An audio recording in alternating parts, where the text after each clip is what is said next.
Hello बच्चों, जय श्री कृष्णा। राधे राधे। कैसे हैं आप लोग? आज हम ज्योमेट्रिकल ऑप्टिक्स एक्सरसाइज 1 का सॉल्यूशन करने जा रहे हैं।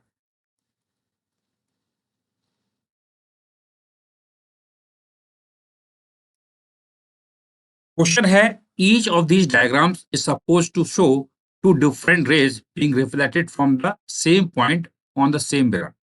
विच ऑप्शन इज करेक्ट? तो हमें यहाँ पे ऑप्शंस दिए हैं और बताना है कि कौन सा ऑप्शन यहाँ पर सही है। तो देखो बच्चों, ऑप्शंस जो दिए हैं उनमें कॉन्सेप्ट क्या है समझ लेते हैं। हम जानते हैं इंसिडेंट रे जो होती है और जो रिफ्लेक्टेड रे होती है वो नॉर्मल से सेम एंगल बनाती है। नॉर्मल से सेम एंगल बनाती है। ठीक है।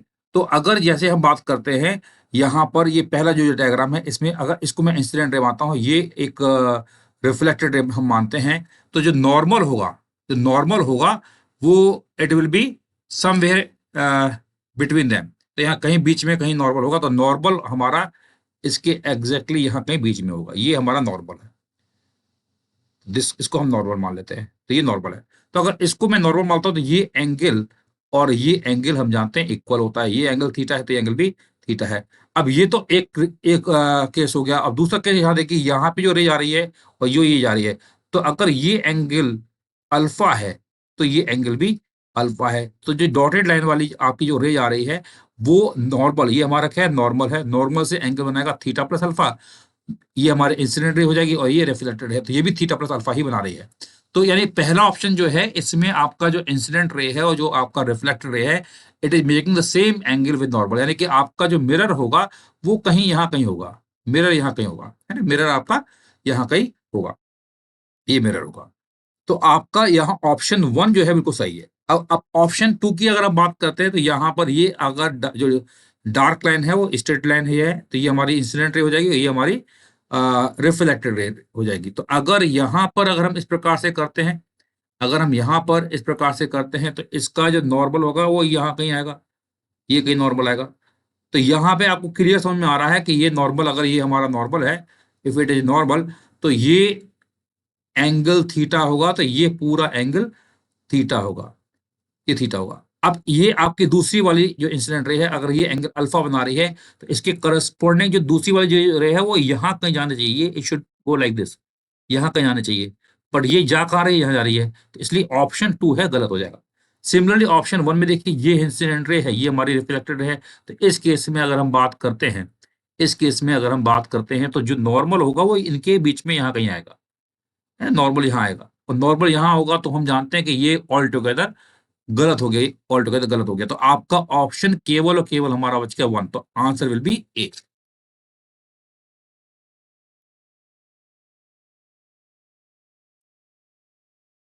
अब इस क्वेश्चन में देखिए, figure shows small concave mirror with C P as its principal axis, ray x5 incident on the mirror, which are the following four rays can be reflected।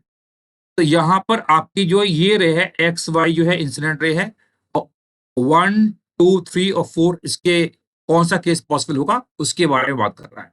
तो इसका जो डायग्राम है मैं इसको दोबारा से ड्रॉ कर लेता हूँ। दोबारा से मैं इसको ड्रॉ कर लेता हूँ। देखिए, यहाँ अगर ये हमारा कॉनकेव मिरर है, अगेन जो बात हो रही है, हमारी जो रेज है वो पैरेक्सियल रेज है। पैरेक्सियल रे की हम बात कर रहे हैं। एंड ये हमारी प्रिंसिपल एक्सिस है।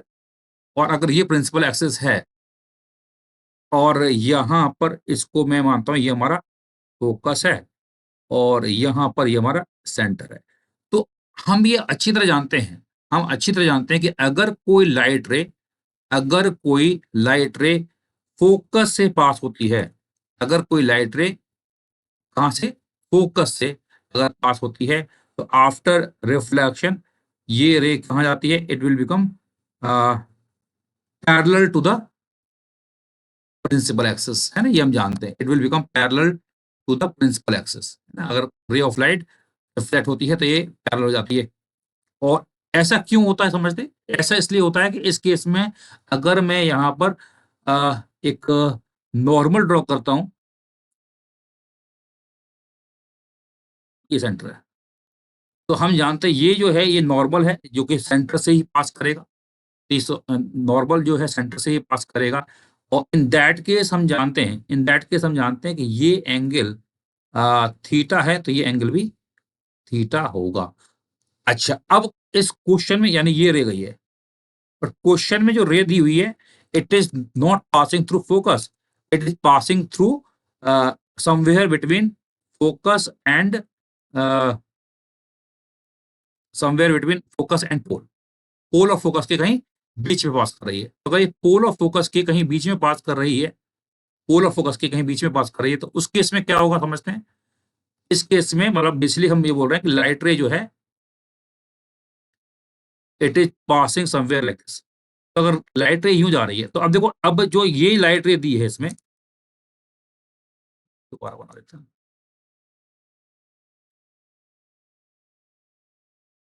ये कुछ ऐसे जा रही है,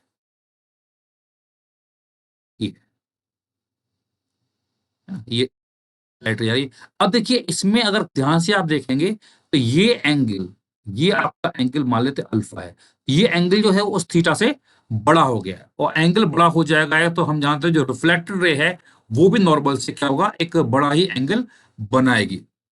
यानी कि जो रिफ्लेक्टेड रे है वो कुछ इस प्रकार से जाएगी, एंगल बड़ा हो चुका है।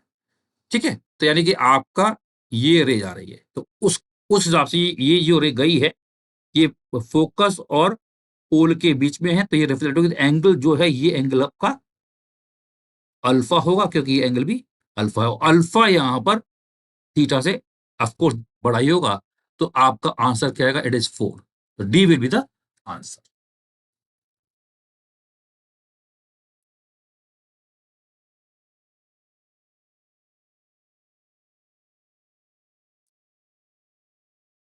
A ray of light is incident on a concave mirror. It is parallel to the principal axis and its height from principal axis is equal to focal length. तो यहाँ पे हाइट दे रखी है वो फोकल लेंथ के बराबर है। अच्छा जी, the ratio of the distance of the point B to the distance of focus from the centre of curvature. तो सेंटर ऑफ कर्वेचर से बोल रहा है कितना डिस्टेंस होगा। देखिए कैसे करेंगे इसको अप्रोच समझते हैं। देखिए यहाँ कहीं अगर सेंटर है तो यहाँ से अगर हम ये ले जा रही है तो एक मैं लाइन ड्रॉ कर देता हूँ तो ये लाइन ड्रॉ हो रही है, ये नॉर्मल हो जाएगा एंड ये नॉर्मल हो जाएगा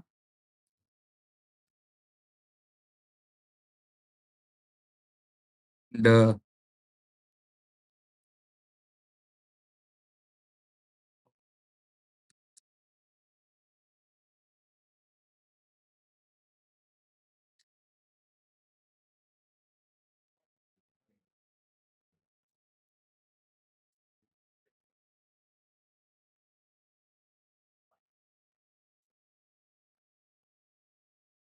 ये आपका प्रिंसिपल एक्सेस है। ओके,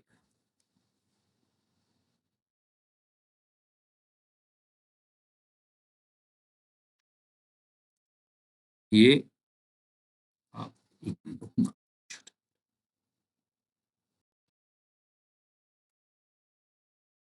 भी आपकी प्रिंसिपल एक्सेस। बेसिकली यहाँ पर जो ये पॉइंट है ये हमारा है सेंटर, ये हमारा सेंटर है, ये भी है। तो और यहाँ पर ये हाइट आपको दे रखी है कितनी, इट इज एफ। अच्छा जी, तो ये हम अगर ये एंगल अगर इसको हम थीटा बोल देते हैं, अगर मैं इसको एंगल को थीटा बोल देता हूँ तो यहाँ पर आई कैन से दैट ये थीटा है, ये एफ है, ये सेंटर है, ये ए है। तो सेंटर से ए की दूरी होती है आर, ये आर है।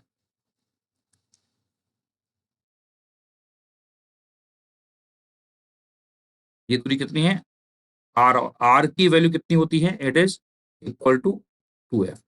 तो अगर मैं कहता हूं ये मान लो सर्कल ड्रॉ किया है, ये मान लो पॉइंट एम है, तो in triangle A M C, A M C triangle की अगर बात करते हैं तो यहां पर साइन थीटा कितना आएगा, ये है perpendicular that is F divide by, और ये हाइपोटेन्यूज हो जाएगा A C that is 2f, it is 1/2 theta. की वैल्यू कितनी आ रही है, 30 degree.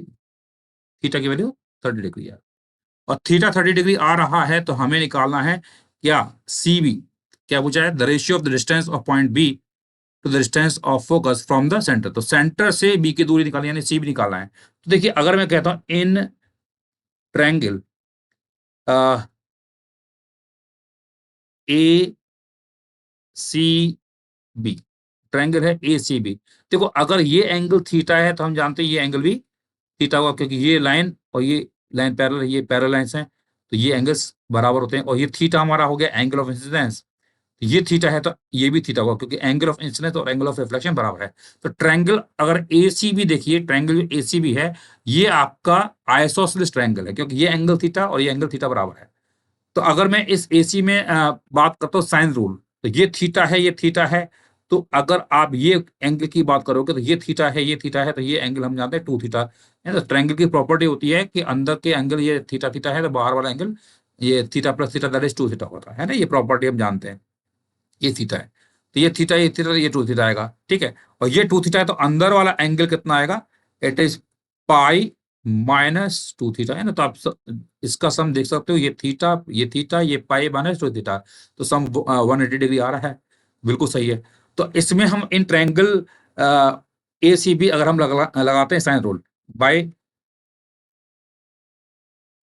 Sign rule, sine rule अगर यहाँ पर लगाते हैं, तो साइन रूल लगाते हैं, तो साइन रूल क्या बोलता है यहाँ पर, साइन रूल बोलता है यहाँ पर आपका ये एंगल थीटा है और थीटा के सामने सी बी है, तो sine theta divided by C B that is equal to, यहां पर ये एंगल है पाई माइनस 2 थीटा, तो sine pi minus 2 theta divided by, और इसके सामने इस वाली साइड कितनी है, ये है ए सी, और ए सी जो है रेडियस आर के बराबर है ना। तो यहां पर आपका sine theta divided by C B is equal to sine pi minus 2 theta कितना आएगा, simply sine 2 theta divide by कितना आएगा, एसी, एसी कितना है, इट इज 2f, क्योंकि आर जो एसी बराबर आर है 2f।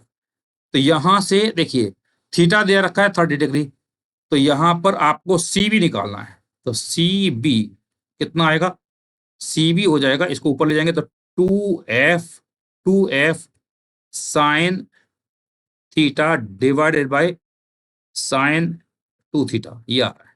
तो यानी कि यहां पर इट इज 2f, और साइन थीटा यानी साइन 30 डिग्री, तो थीटा हमारा 30 डिग्री हम निकाल चुके हैं, डिवाइडेड बाय साइन 2 थीटा हो जाएगा साइन 60 डिग्री, ये हम जानते हैं।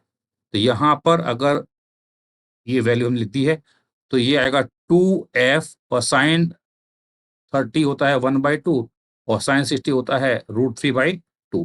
तो बेसिकली ये वैल्यू आ रही है, कितनी आ रही है, it is 2f divided by √3। ये है सी बी की वैल्यू, है ना, ये सी बी की वैल्यू हमने निकाल ली है। अब क्या बोल रहा है यहाँ पर बोल रहा है, आ, यहाँ पर बोल रहा है, आ, ये आई थिंक आपको दिखाई नहीं दे रहा होगा, मैं दिखा देता हूँ इस प्रकार से, आई होप अब आपको ये दिखाई दे गया होगा।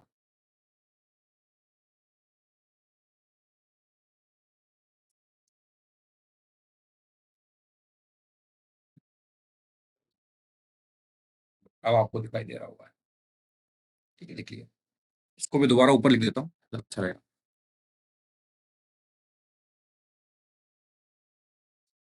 तो सी बी की वैल्यू जो आ रही है, इसको हम ये हमारा है 2f साइन थीटा है 30 degree divided by sine 60 degree, तो इसके बाद में डायरेक्ट यहाँ ऊपर लिख रहा हूँ।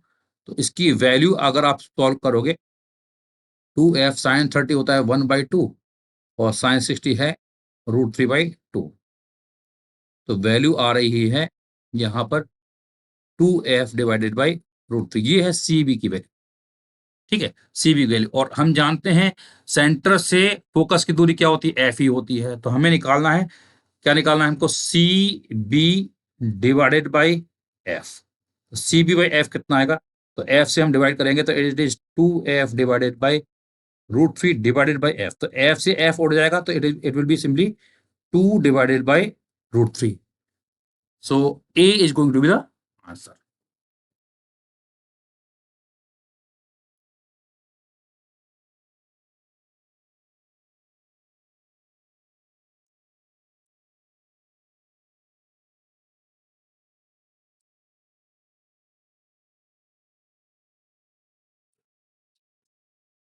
Distance of an object from the spherical mirror is equal to the focal length of the mirror.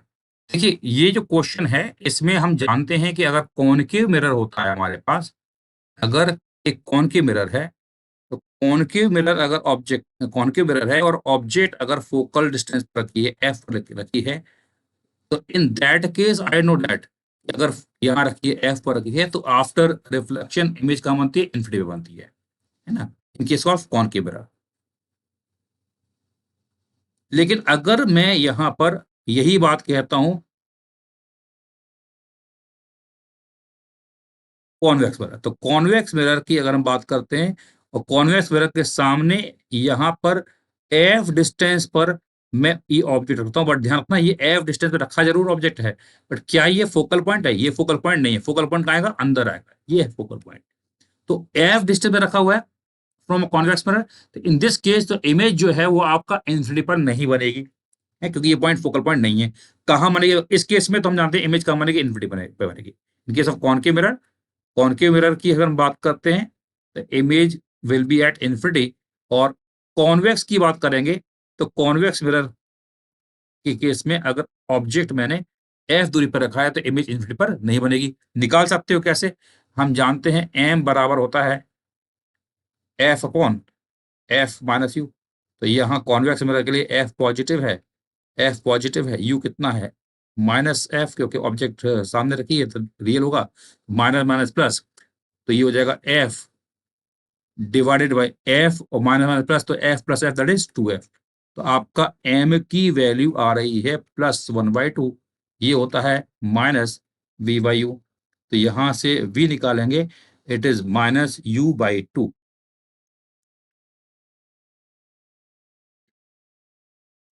-u/2 और u हमारे पास है कितना? -f. तो ये आएगा +f/2. यानी इस ऑब्जेक्ट की जो इमेज बनेगी वो यहां कहीं बनेगी, ये इमेज बनेगी. ये दूरी कितनी है? सिंपली f/2 है. मतलब आपका कॉन्वेक्स केस मिरर है तो इमेज कहाँ बनेगी? इन्फिनिटी पे बनेगी. और कॉनकेव मिरर है तो इमेज कहाँ बनेगी? इन्फिनिटी पे बनेगी. और कॉन्वेक्स मिरर है तो इमेज जो बनेगी इन्फिनिटी पर नहीं बनेगी. तो इसका आंसर क्या होगा? Then the image may be at infinity. Must भी नहीं होगा, it will be may B.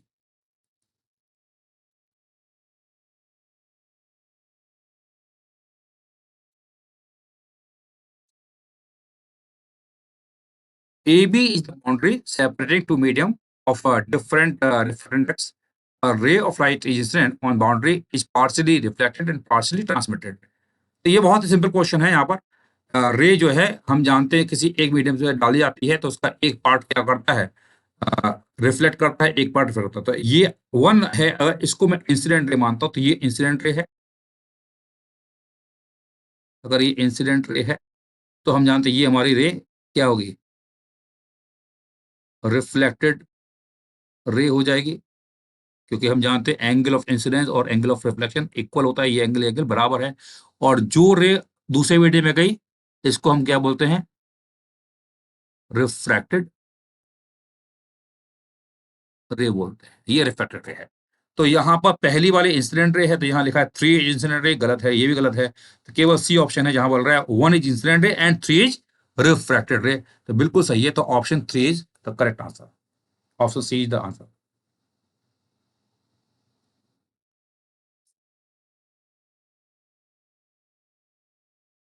Statement 1. You see a geostationary satellite above the horizon. You desire to communicate with the satellite by sending a beam of laser. देखिए बच्चों इसमें फंडा ये है कि अगर हमें यहाँ पे कोई चीज दिखाई देती है तो हमें दिखाई कब देती है?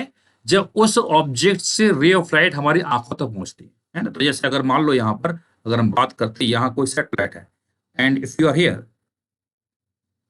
तो यहाँ से लाइट आपकी आँखों तक पहुँचेगी, तो आपको ये सैटेलाइट दिखाई देगा। तो दिखाई कहाँ देता है? यूजुअली थोड़ा ऊपर दिखाई देगा क्योंकि ये लाइट बेंड होती है ड्यू टू एटमॉस्फियर, है ना? तो अगर मुझे यहाँ पर इस सैटेलाइट पर लेज़र बीम डालनी है, तो बाय प्रिंसिपल ऑफ रिवर्सिबिलिटी जो लाइट रे होगी, इट शुड एम्ड एट भई हमें सैटेलाइट कहाँ दिखाई दे रहा है? ये है। तो this is the image of satellite, हमें यहाँ दिखाई देगा। तो जिस साइड में जिस जिस जगह हमें ये आपको सैटेलाइट दिखाई दे रहा है, उधर ही आपको इसको एम करना पड़ेगा। तो अपने आप ऑटोमैटिकली जो लेज़र बीम है, वो सैटेलाइट तक पहुँच जाएगी। तो क्या लिखा है यहाँ पे? You desire to communicate with the satellite by sending a beam of light. You should aim your laser slightly higher than the line of sight of the satellite. देखो, this is the line of sight. ये जो है, ये इसी को बोलते हैं line of site of satellite. ठीक है? तो जिस साइड में है उधर ही हमें अपने को पॉइंट करना पड़ेगा, तभी जो रे है वो उधर पहुंचेगी। थोड़ा ऊपर करेंगे तो वो जो रे है, जो लेजर बीम है, वो सैटेलाइट तक नहीं पहुंच पाएगी। तो स्टेटमेंट 1 जो है वो गलत हो गया है। तो यानी कि अगर हमें यहाँ पे सैटेलाइट तक लेजर बीम को भेजना है, तो जिस डायरेक्शन में वो सैटेलाइट दिखाई दे रहा है, जो हमारी लाइन ऑफ साइट है, उसी डायरेक्शन में ही हमें लेजर बीम को भेजना पड़ेगा, है ना? तो स्टेटमेंट 1 जो है इट इज फॉल्स, ये गलत हो गया। तो स्टेटमेंट 1 फॉल्स है, तो आपका आंसर होगा डी। स्टेटमेंट 2 के लिए light bends away from the normal while moving from denser to rare. तो स्टेटमेंट 2 बिल्कुल सही है। तो स्टेटमेंट 1 गलत है, स्टेटमेंट 2 सही है, तो आंसर आपका डी ही होगा। Statement 1 is false and statement 2 is true.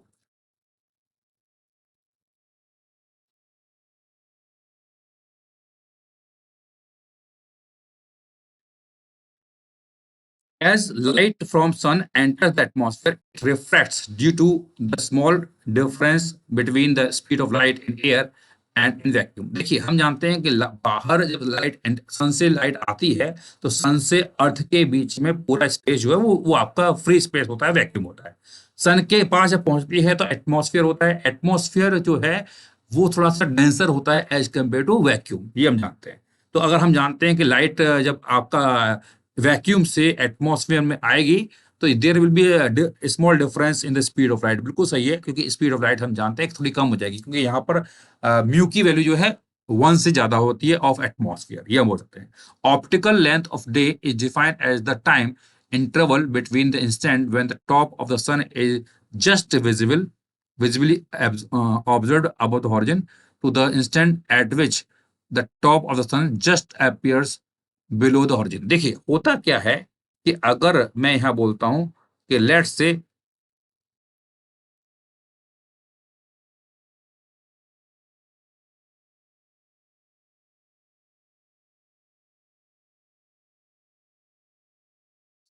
अगर ये अर्थ है एंड ये आपका ऑरिजिन है, तो सन अगर यहां होगा, सन यहाँ होगा और आप यहाँ पर हैं, तो यहाँ से रे ऑफ लाइट हम जानते हैं एटमॉस्फेयर में बैंड होती है, यहाँ पहुंचती है, बैंड होकर यहाँ पहुंचेगी, क्योंकि हम जानते हैं बाहर का मीडियम आपका मीडियम वैक्यूम है, और अंदर जाएंगे तो it will be denser medium, तो it will bending toward normal. तो यहाँ से यहाँ बैंड होगी, तो आपको सन जो है यहाँ दिखाई देगा। देखिए, एक्चुअली सन यहाँ पर है, और उसके बाद जब ये सन यहाँ से जाएगा जाएगा जाएगा, पूरा एक सर्कल में घूमते हुए जाएगा, तो इसके बाद जब यहाँ पहुंचेगा, तो इसके बाद भी जब और नीचे जाएगा तो भी हमें सन दिखाई देता रहेगा। तो ये जो है, जो मैंने जो डायग्राम बनाया, it is your optical length. क्या है? Optical length.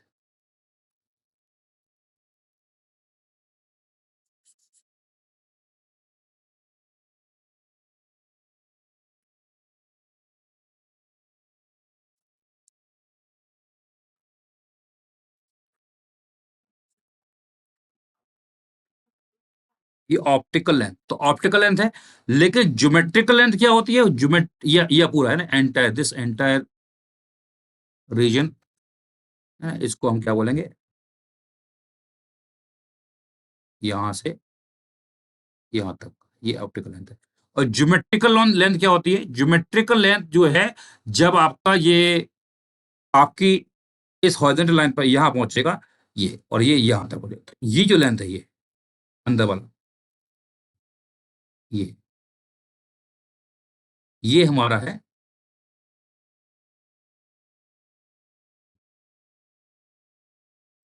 Geometrical length. ठीक है, ये ज्योमेट्रिकल लेंथ है। तो ज्योमेट्रिकल लेंथ है, आपको दिखाई दे रहा है कि ऑप्टिकल लेंथ जो है it is slightly greater than the geometrical length. तो यहाँ पे लिखा है ऑप्टिकल लेंथ ऑफ द रे इज डिफाइंड, ठीक है। तो यहाँ पे समझ में आ गया। तो यानी कि आपको ये समझ में आ रहा है कि ऑप्टिकल लेंथ जो होगी it is greater than the geometrical length. तो आंसर यहाँ पर क्या आएगा? It is going to B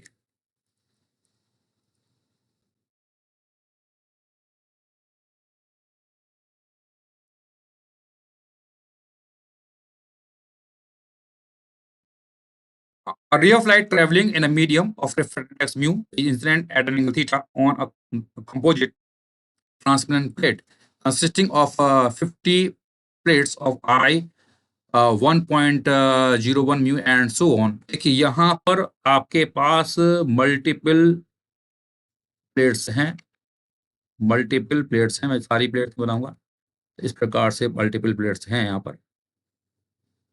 and अगर कोई रे ऑफ लाइट यहाँ पर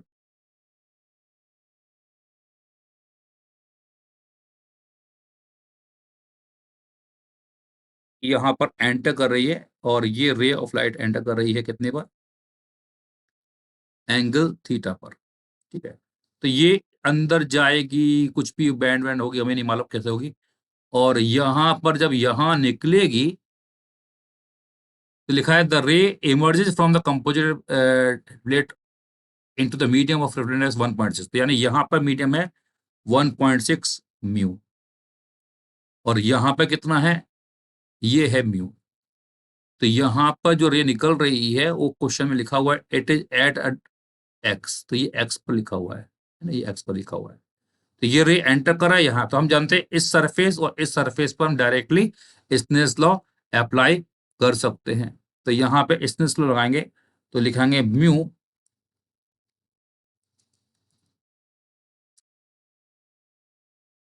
sign theta is equal to 1.6 times of mu sine X. देखो म्यू से म्यू चला जाएगा तो साइन थीटा जो आ रहा है 1.6 को क्या लिख सकते हैं हम? It is 8/5 sine x. तो यहां से साइन एक्स कितना आ रहा है? 5/8 साइन थीटा। तो साइन एक्स आ गया 5/8 साइन थीटा, तो B is going to be the answer.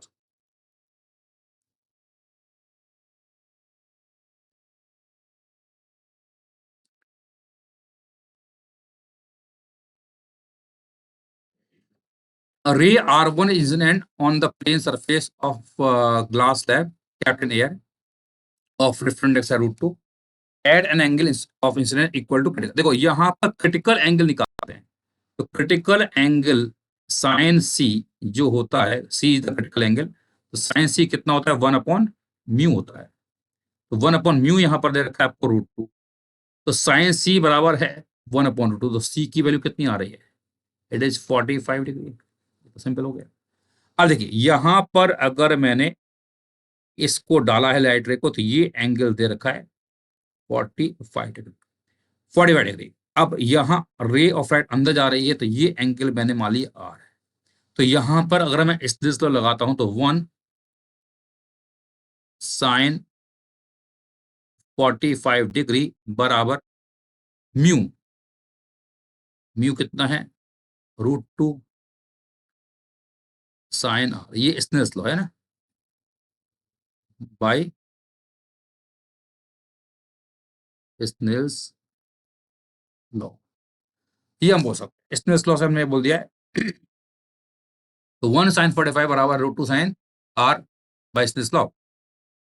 तो यहाँ पर साइन 45 हम जानते हैं इट इज 1/√2, तो साइन आर कितना आएगा 1/√2 और ये हो जाएगा है ना, तो साइन 45 है 1/√2 और √2 नीचे ले जाएंगे तो 1/√2 इंटू √2 दैट इज 1/2। तो यहाँ से आप सॉल्व करोगे तो आर की वैल्यू आ रही है 30 डिग्री, यानी आपका ये एंगल ऑफ रिफ्रैक्शन ये आ रहा है 30 डिग्री।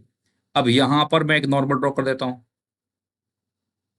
तो ये एंगल 30 है तो हम जानते हैं ये एंगल भी 30 डिग्री होगा, तो ये एंगल भी 30 डिग्री होगा। और ये 30 है तो ये हम जानते हैं ये एंगल कितना आएगा 60 डिग्री, और यहाँ हमने नॉर्मल ड्रॉ कर दिया है।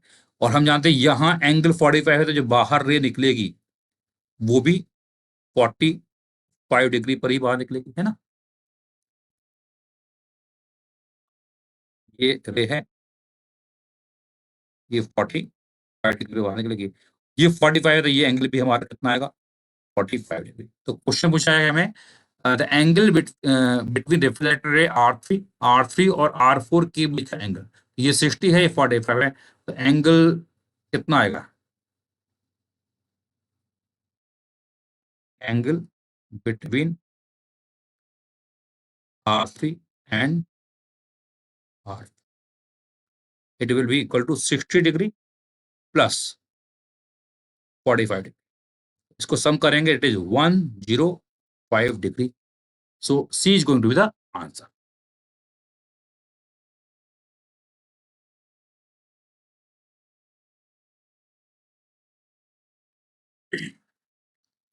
What is the length of the image of the rod in the mirror.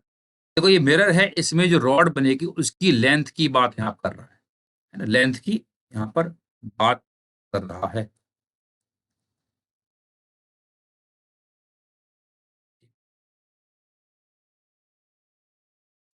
देखिए यहाँ पर हम जानते हैं कि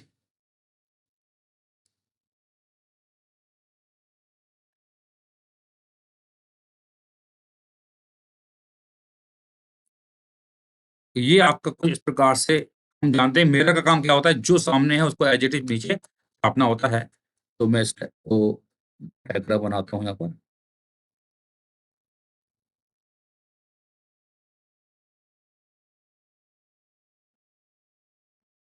ये कुछ इस प्रकार से, तो ऊपर है वही नीचे छापेगा, और यहाँ पर ये रॉड है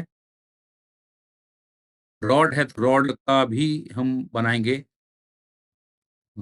तो यहाँ पर रॉड जो है ऐसे दिखाई देगी, ये रॉड।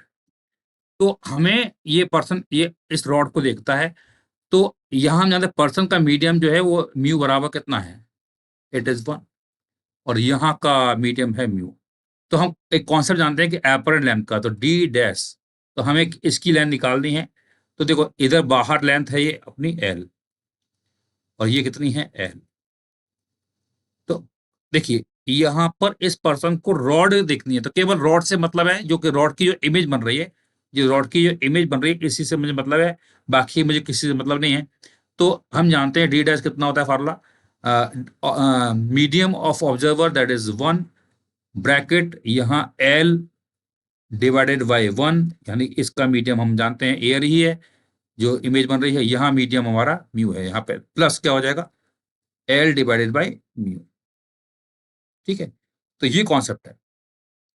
तो यहां पर आंसर आ रहा है L plus L divided by mu. Concept मैं बताता हूँ, कॉन्सेप्ट यहाँ पे क्या है, जो मैंने आंसर निकाला है कॉन्सेप्ट समझ लेते हैं, कई बच्चों को कॉन्सेप्ट नहीं मालूम होगा।